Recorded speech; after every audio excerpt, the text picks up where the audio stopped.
के सारे सवालों का जवाब इस वीडियो में। विनती करती हूँ कि आप वीडियो बिना स्किप किए हुए देखें, तो फिर आपको पता चलेगा कि मैं मायके क्यों नहीं जाती हूँ, या मेरे मायके की कोई क्यों नहीं दिखते हैं, या मेरे ससुराल वाले बस इतने कम लोग ही मेरे वीडियो में क्यों दिखते हैं। आपको सब पता चल जाएगा। आप लास्ट तक देखिए, तभी आपको मेरे बारे में पता चलेगा। बस हेलो फ्रेंड्स, गुड मॉर्निंग, नमस्ते। कैसे हैं आप लोग? और यहाँ पर देखिए मैं अपने सुबह के काम में लग चुकी हूँ। तो सुबह का साफ सफाई सुबह उठते ही लग जाती हूँ अपने कामों में। कोई सुबह उठ के मस्ती करता है और मैं सुबह उठकर लगती हूँ अपने कामों में।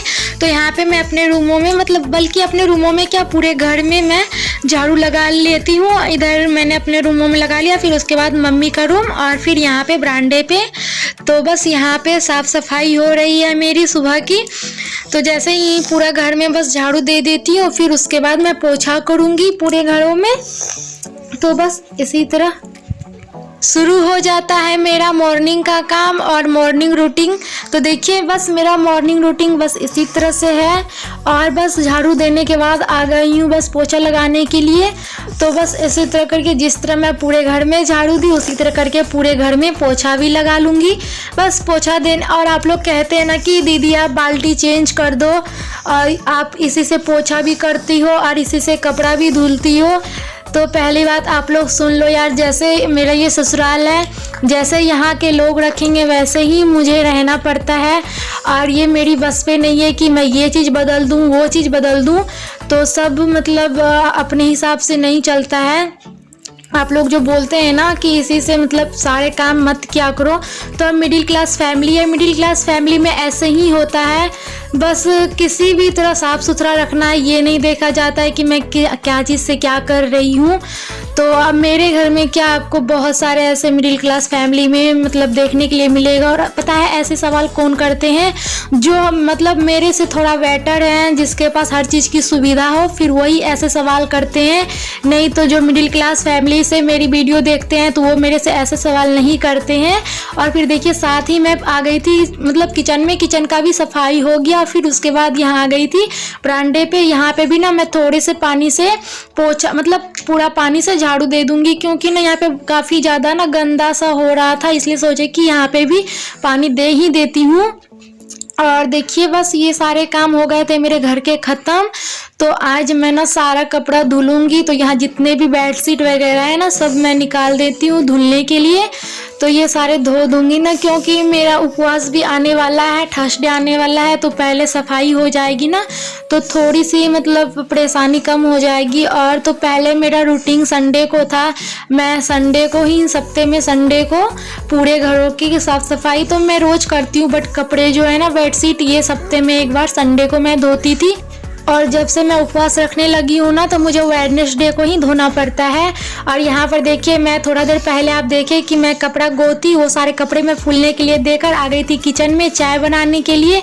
और यहाँ पे मेरी बेटी भी घूम कर आ गई थी। तो ये बहुत ही मेरे लिए रो रही थी, और मेरा ना कपड़ा बहुत ही भींगा हुआ था, क्योंकि मैं सुबह से काम ही कर रही थी।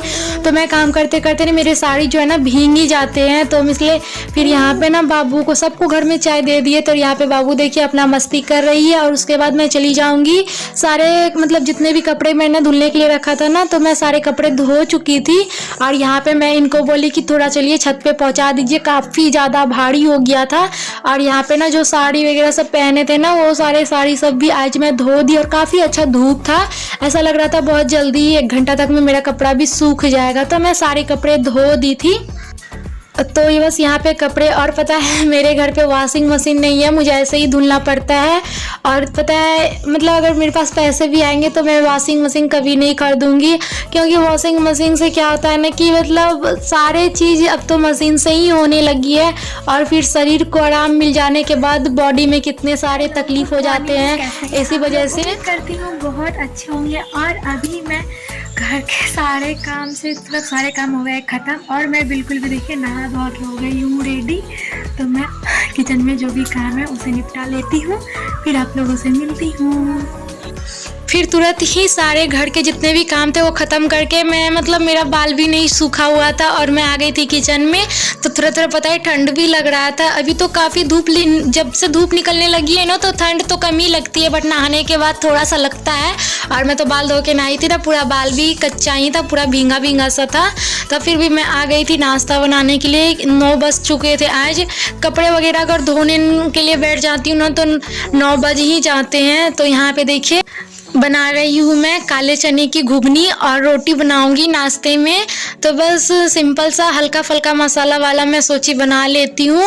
मेरा तो यहाँ पे पता आज ना मतलब रोटी खाने का मन नहीं कर रहा था। मैं तो सोच रही थी कि आज ना मतलब काले चने घुगनी के साथ ना मूढ़ी खाऊंगी। रोज रोज ना रोटी खा के बोर सा लगता है, रोज रोज मुँह को ना अच्छा नहीं लगता है रोटी। तो मुझे तो मूढ़ी पसंद है और तब फिर भी मुझे रोटी बनाना पड़ा क्योंकि मेरी सासू माँ बोली मैं रोटी ही खाऊंगी। तो फिर मैं मम्मी के लिए और इनके लिए। और यहाँ पे बाबू देखिए बहुत बदमाशी कर रही थी और घर पे अभी जानते कोई भी नहीं थी, ये सोई हुई थी, सो के उठ गई थी ना।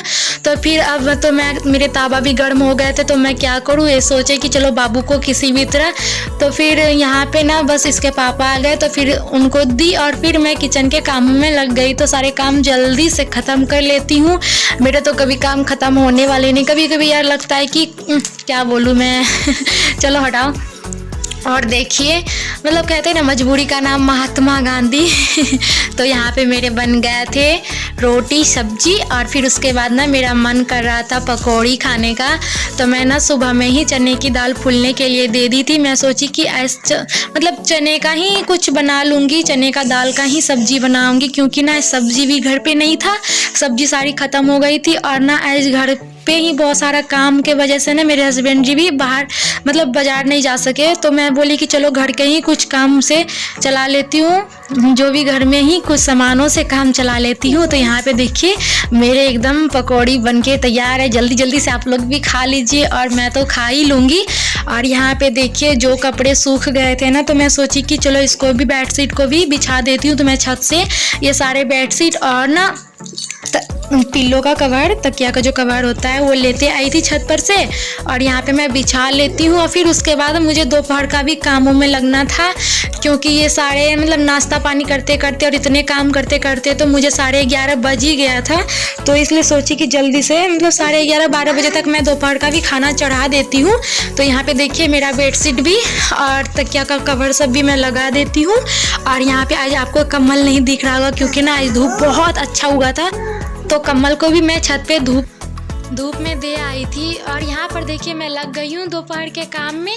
तो दोपहर के काम क्या बस खाना बनाना। तो यहाँ पे ना बस जो मैं चने की दाल फूलने के लिए दी थी ना वो थोड़ा सा ज़्यादा मैं दी। थोड़ा देर पहले जो मैं पकौड़ी बनाई तो थोड़ा सा मतलब जो है ना पेस्ट का मैं पकौड़ी बनाई और थोड़ा सा जो पेस्ट है ना इसका बनाऊंगी मैं शक्करपाला। तो ना कभी कभी इस तरह से भी सब्जी बना के खा लेती हूँ, काफ़ी ज़्यादा ये टेस्टी मुझे लगती है बेसन की सब्ज़ी। तो ये पता है मैंने अपना मम्मी से बनाने के लिए सीखी थी और मुझे बहुत अच्छा लगता है। तो यहाँ पे ना मैं अपने ससुराल में भी कभी कदार जब सब्जियाँ नहीं होती तो ये मतलब लेट से लाते तो मैं सोचती चलो ये ही बना लेती हूँ। तो मुझे ना बहुत ही पसंद है चावल के साथ। तो मुझे ना आज खाने का बहुत मन कर रहा था इसलिए मैं ना सोची कि चलो कुछ आज उपाय किया जाए।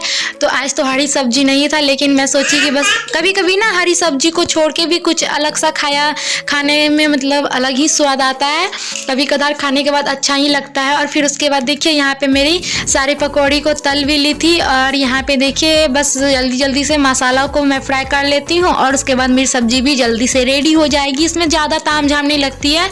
और यहाँ पे बस टमाटर तो डालो ज़रूर आप इस सब्जी में, टमाटर से खट्टे मीठे स्वाद आते ना तो बहुत अच्छा लगता है। और यहाँ पे मैं पानी भी डाल दी, मसाला हो गया था।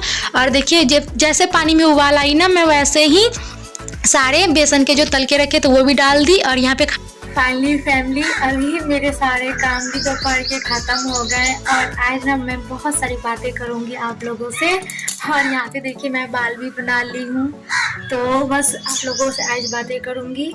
तो सारे काम तो ख़त्म हो गए घर के। आप लोग बहुत सारे ऐसे मेरे फैमिली हैं जो मेरे से बार बार पूछते हैं कि दीदी आप मायके क्यों नहीं जाते हो, या आपके मायके के आपके वीडियो में कोई क्यों नहीं दिखते हैं, या आपके फैमिली में मतलब आपके ससुराल में कोई क्यों नहीं दिखते हैं। भगवान ने ही मुझे अकेला छोड़ दिया तो मैं किसको बोलूँगी कि आप मेरे से रिश्तेदारी करो, मेरे पास आओ, मैं किसको बताऊँ? मैं तो 3 इंसान हूँ ही, तो मैं किसको बोलूँगी आप मेरे वीडियो में आओ, आप मेरे वीडियो में आओ, मैं किसको बोलूँगी आप ही बताओ।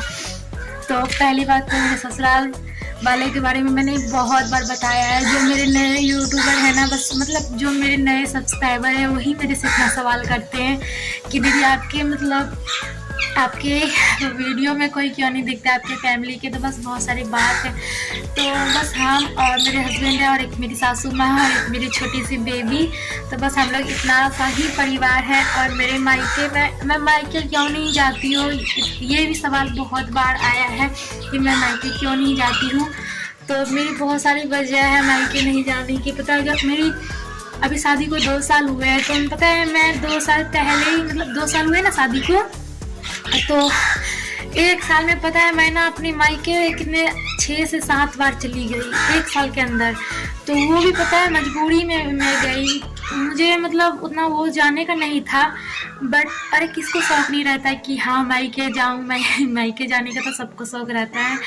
तो मैं बताती हूँ मतलब कि उस समय ना मेरा एग्ज़ाम चल रहा था और जो मैं ना इंटर जो मेरा कंप्लीट हुआ वो मायके में ही मेरा एडमिशन था। तो इसी वजह से तो मेरा एग्ज़ाम जो हो रहा था, आप लोगों को पता है कि एग्ज़ाम के समय कितना बार बुलाया जाता है, कभी फॉर्म अप्लाई करने के लिए, कभी फिल करने के लिए, बहुत सारे प्रॉब्लम थे जिसकी वजह से मुझे जाना पड़ता था। देखो घर के मम्मी पापा को अच्छा लगता था, माँ बाबा जो घर में घर के फैमिली को अच्छा लगता था। बट पता है पड़ोसी जो होते थे इतने मतलब क्या बोलूँ, मेरे पड़ोसी बिल्कुल भी अच्छे नहीं हैं, जिसको ना अच्छा नहीं लगता था कि मैं बार बार वहाँ जाती थी।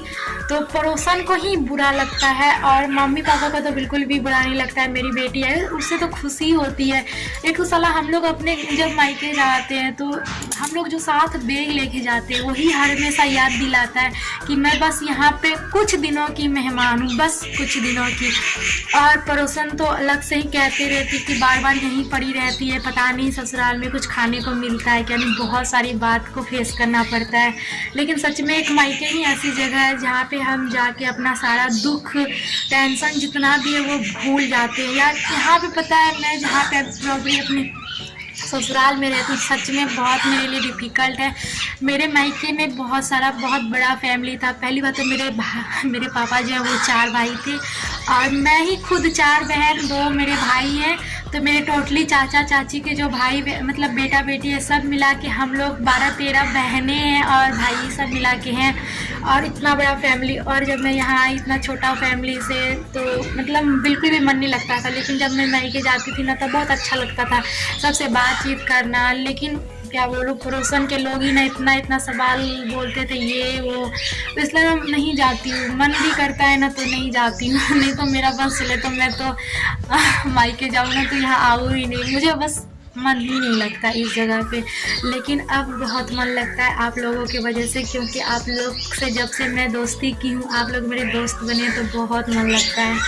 तो बस आज की वीडियो यही बात थी कि मैं क्यों मायके नहीं जाती हूँ, आप लोग पूछते थे। बस मैं आप लोगों का सारा सवालों का जवाब दे चुकी हूँ। तो बस मिलती हूँ नेक्स्ट डे, तब तक के लिए bye bye my all YouTube family.